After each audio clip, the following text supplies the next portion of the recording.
Good morning friends.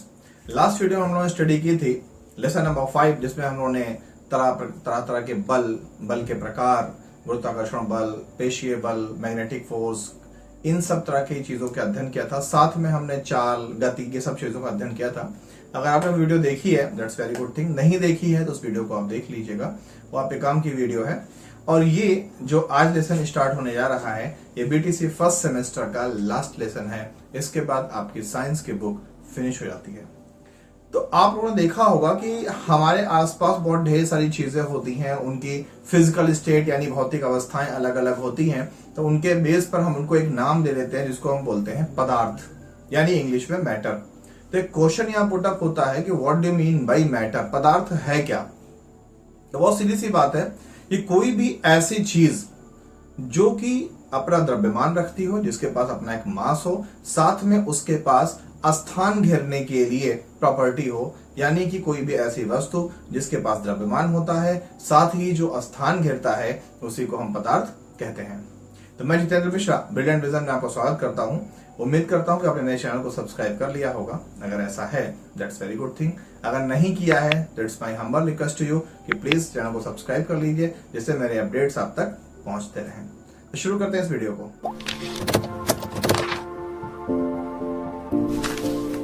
तो अगर हम पदार्थ की बात करें तो पदार्थ यानी matter is those substance which occupy space and have मास।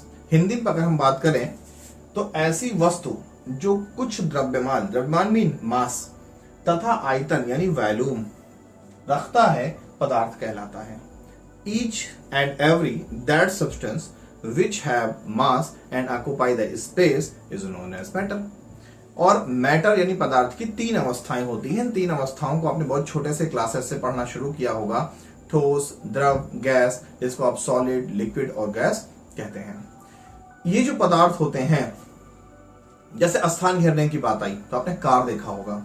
ये कार को अगर हम कहीं खड़ा करेंगे तो वो कार कुछ ना कुछ स्थान घेर लेगा। साथ ही अगर उस कार को हम वेट करें, मेजर करें, तो उस कार का कुछ ना कुछ वजन आएगा बन करके। जो भी हो उस कार का वजन 10 किलो, 25 किलो, 50 किलो, जो भी हो। एक साइकिल की बात कर लीजिए, साइकिल, उसका भी कुछ ना कुछ मास यानी वजन होगा। साथ ही उस साइकिल को कहीं खड़ी करेंगे तो उतना स्थान वो ऑक्यूपाई करेगा। कुर्सी है, कहीं भी आप रखेंगे तो कुर्सी अपने बराबर का स्पेस ग्रहण कर लेगी। साथ ही उस कुर्सी का भी कुछ ना कुछ वजन होगा। कागज की बात कर लें, कागज जो कि बहुत हल्का होता है मगर इसका भी कुछ ना कुछ मास यानी वजन होता है। साथ ही यह भी स्थान घेरता है। कुछ ऐसी भी चीजें हैं जो हमें दिखती नहीं है मगर वो पदार्थ हैं, जैसे वायु हमें दिखती नहीं है मगर वायु का कुछ ना कुछ द्रव्यमान यानी मास होता है और प्लस वायु स्थान घेरती है। ये तो आपने गैस सिलेंडर में भी देख रखा है, या बैलून में आप हवा भरते हो उसमें भी आपने इसको रियलाइज किया है। साथ ही इन ठोस, द्रव और गैस के अलावा भी प्लाज्मा, अतिशीतित द्रव, ये भी पदार्थ की कुछ अवस्थाएं होती हैं जो कि स्पेसिफिक प्रॉपर्टीज हैं। इनकी हम बात यहाँ पर नहीं करते हैं। यहाँ पर हम ठोस, द्रव, गैस की ही बात करेंगे इस लेसन में। तो अगर हम पदार्थ की विशेषताएं या उसकी प्रॉपर्टीज की बात करें तो पदार्थ के कण सूक्ष्म होते हैं। हमें आपको मालूम है कि each and every substance is made up of atoms. इस दुनिया की समस्त चीजें परमाणु से मिलकर बनी हुई हैं। और परमाणु क्या है? पदार्थ का अति सूक्ष्मतम कण है जो स्वतंत्र अवस्था में नहीं रह सकता और रासायनिक अभिक्रिया में भाग लेता है। तो उस परमाणु, यहाँ पर हम परमाणु को डिफाइन नहीं करना चाह रहे हैं, हमने परिभाषा को बता दी केवल। तो परमाणु से चूंकि दुनिया की हर चीज बनी हुई है और परमाणु कैसा होता है? बहुत ही माइन्यूट होता है। इसको हम नेकेड आई से नहीं देख सकते, तो पदार्थ के कण सूक्ष्म होते हैं। क्लियर? नेक्स्ट है, कणों के बीच रिक्त स्थान होता है। आपने क्लास 6 में या 5th में भी पढ़ा होगा कि जो परमाणु होते हैं, या आप कण बोल लो, जो कण होते हैं जब ये आपस में बहुत पास होते हैं तो पदार्थ का आयतन और आकार निश्चित हो जाता है और वो ठोस कहलाता है। जब यही कणों के बीच में थोड़ी सी गैपिंग होती है तो पदार्थ द्रव रूप में आ जाता है और उसका आयतन निश्चित होता है मगर आकार अनिश्चित होता है। जब इन्हीं कणों के बीच बहुत ज्यादा स्थान होता है, यानी इनके बीच में कोई भी आकर्षण बल यानी फोर्स ऑफ अट्रैक्शन नहीं होता, तो ऐसे पदार्थ गैस कहलाते हैं। और गैस के अणुओं का ना तो आयतन निश्चित होता है ना तो आकार ही निश्चित होता है। नेक्स्ट पॉइंट है कि पदार्थ के कण निरंतर घूमते रहते हैं। तो हमें अभी बताया था आपको कि पदार्थ बने किससे होते हैं, परमाणु से, और परमाणु में इलेक्ट्रॉन नाभिक के चारों ओर चक्कर लगाते रहते हैं। तो जब कोई भी चीज रोटेशन करेगा, चक्कर लगाएगा, तो उसके पास अपनी कुछ ना कुछ फ्रीक्वेंसी होगी जिसको हम आवृत्ति बोलते हैं, और उसी आवृत्ति के कारण वो पदार्थ निरंतर घूमते रहते हैं, जो पदार्थ के सूक्ष्म कण जिसको आप परमाणु कह सकते हो, और परमाणु में इलेक्ट्रॉन ये काम करता है। नेक्स्ट, कण एक दूसरे को आकर्षित करते हैं। आपने पीछे के वीडियोस में देखा था कि न्यूटन ने एक रूल दिया था, लॉ ऑफ ग्रेविटेशन। उन्होंने कहा था कि पृथ्वी के सतह पर रखी हुई कोई भी दो वस्तुओं अगर उनके पास द्रव्यमान है तो उनके बीच में आकर्षण या प्रतिकर्षण बल कार्य करेगा। तो वही बात ये बता रहे हैं कि पदार्थ कण एक दूसरे को आकर्षित करते हैं और प्रतिकर्षित भी करते हैं। अगर दोनों सेम प्रॉपर्टी के हैं तो एक दूसरे को प्रतिकर्षित करेंगे, विपरीत गुणों के हैं, विपरीत आवेश के हैं तो एक दूसरे को आकर्षित करेंगे।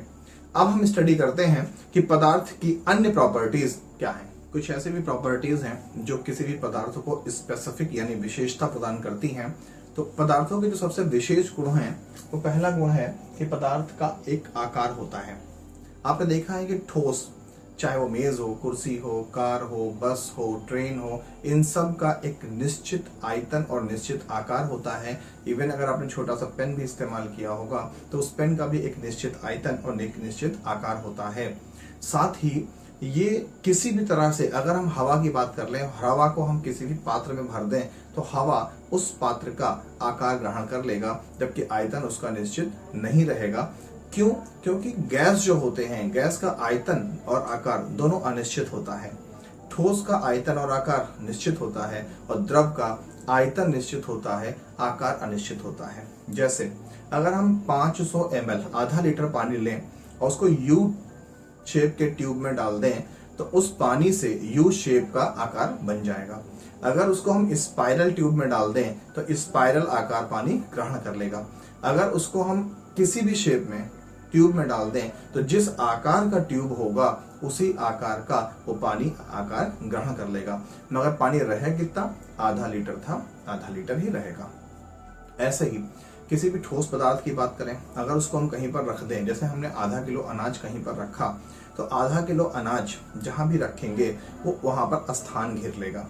तो एक तो पदार्थ का ये गुण हो गया, दूसरा उसका अपना द्रव्यमान होगा, तीसरा अनाज के दानों का जो भी आकार था आकार वही रहेगा और अनाज की मात्रा भी जितनी आपने रखी थी उतनी ही रहेगी। लेकिन गैस की अगर हम बात करें तो गैस को हम संपीड़ित कर सकते हैं, यानी कि अगर हम प्रेशर बढ़ाएं तो उसको हम दबा सकते हैं। तो इतनी गैस को, यानी आयतन कितना है? इतना, लेकिन अगर हम प्रेशर बढ़ा दें तो गैस घट के इतना हो जाएगी, यानी उसका आयतन घट जाएगा। तो इसका ये मतलब हुआ कि केवल गैस एक ऐसा पदार्थ है जिसका आयतन और आकार दोनों अनिश्चित होता है। नेक्स्ट, पदार्थ स्थान घेरता है। ये दूसरी सबसे मेन प्रॉपर्टी है। आपने देखा होगा कि कोई भी पदार्थ, जैसे आप मेज ले लीजिए, लैपटॉप ले लीजिए, कुर्सी ले लीजिए, पेन ले लीजिए, मोबाइल ले लीजिए, कहीं भी अगर आप किसी मेज पर रखते होंगे तो उस मेज पर कुछ ना कुछ स्थान ये घेर लेता होगा। अगर हम गैस को भी किसी गुब्बारे के अंदर भर दें तो गुब्बारा भी फूल जाता है, यानी गैस भी स्थान घेरता है। तो गैस क्या है? एक पदार्थ है। पानी को हम किसी बर्तन में भर दें तो पानी उस बर्तन में स्थान को घेर लेगा, या है पानी, ये भी एक पदार्थ है। नेक्स्ट, पदार्थ में भार होता है। आपने शुरुआत में ही पढ़ा है कि जो आयतन घेरे और जिसके पास अपना वजन यानी भार हो उसी को हम पदार्थ कहते हैं। तो चाहे छोटे से छोटी चीज हो, जैसे हम वायु की बात कर लें, वायु हमें दिखती भी नहीं है, लेकिन वायु को अगर किसी स्थान पर हम भर दें तो वायु का अपना कुछ ना कुछ भार यानी द्रव्यमान होगा और साथ ही वो कुछ ना कुछ स्थान घेरेगी। सरसों के दाने की बात कर लीजिए, जो कि सबसे छोटा आप मानते हो, जिसको हम हाथों से पकड़ सकते हैं, तो उस पदार्थ भी कुछ ना कुछ, चाहे माइक्रोन में चाहे मिलीग्राम में, वो स्थान घेरता है। साथ ही उसका कुछ ना कुछ द्रव्यमान होता है, चाहे वो मिलीग्राम हो चाहे वो माइक्रोग्राम हो। तो इसका मतलब यह हुआ कि पदार्थ में भार होता है। नेक्स्ट है विलेयता या घुलनशीलता। विलेयता का मतलब होता है घुल जाना।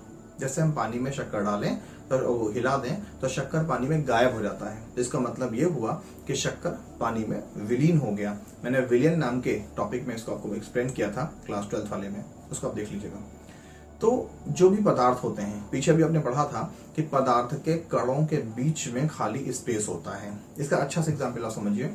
जैसे रोड पर कभी आपने खड़ंजा लगता हुआ देखा हो, जैसे ईंटों को आपस में रख दिया जाए तो बगल में सटा सटा करके, तो दो ईंटों के बीच में कुछ ना कुछ गैपिंग रहेगी, जैसे हम लोगों की उंगलियों के बीच में गैपिंग होती है। तो मान लीजिए कि ये पदार्थ के कण हैं, तो अगर हम ये जो बीच में गैपिंग है, इस गैपिंग के आकार का कोई भी पदार्थ डाल दें तो वो इस गैपिंग में, यानी दो पदार्थों के बीच में, दो कणों के बीच में जो स्पेस है उसमें जाकर बैठ जाएगा। इसी को बोलते हैं विलेयता, यानी विलीन हो जाना। ऐसे ही पानी के अणुओं के बीच में कुछ ना कुछ स्पेस होता है, तो जो हम शक्कर या नमक उसमें डालते हैं, वो घुलने के बाद क्योंकि शक्कर और नमक के कणों का आकार बहुत छोटा होता है, तो पानी के उन अणुओं के बीच में जाकर वो सेट हो जाते हैं और हम बोलते हैं कि शक्कर या नमक पानी में घुल गया। और इसीलिए विलेयता होने के बावजूद उस पदार्थ का आयतन नहीं बढ़ता। क्यों?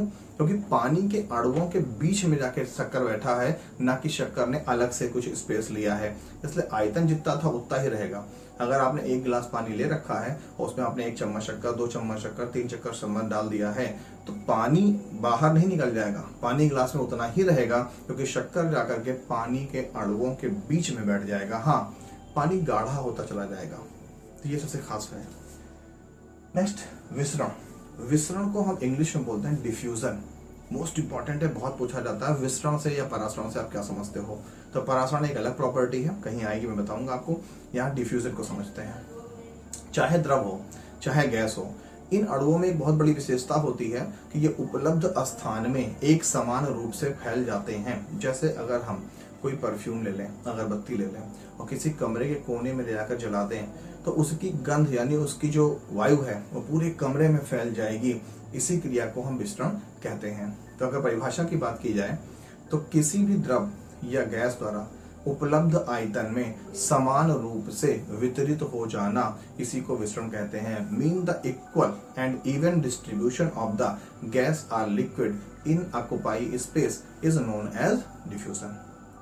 तो उम्मीद करता हूं कि ये वीडियो आपको कंप्लीटली समझ में आया है कि पदार्थ की बेसिक डेफिनेशन क्या है, पदार्थ के गुण कौन कौन से हैं और पदार्थ की विशेषताएं क्या क्या हैं। नेक्स्ट वीडियो हम लोग स्टडी करेंगे पदार्थ की जो अवस्थाएं हैं, ठोस, द्रव और गैस, प्लस उन कणों की प्रॉपर्टीज क्या हैं।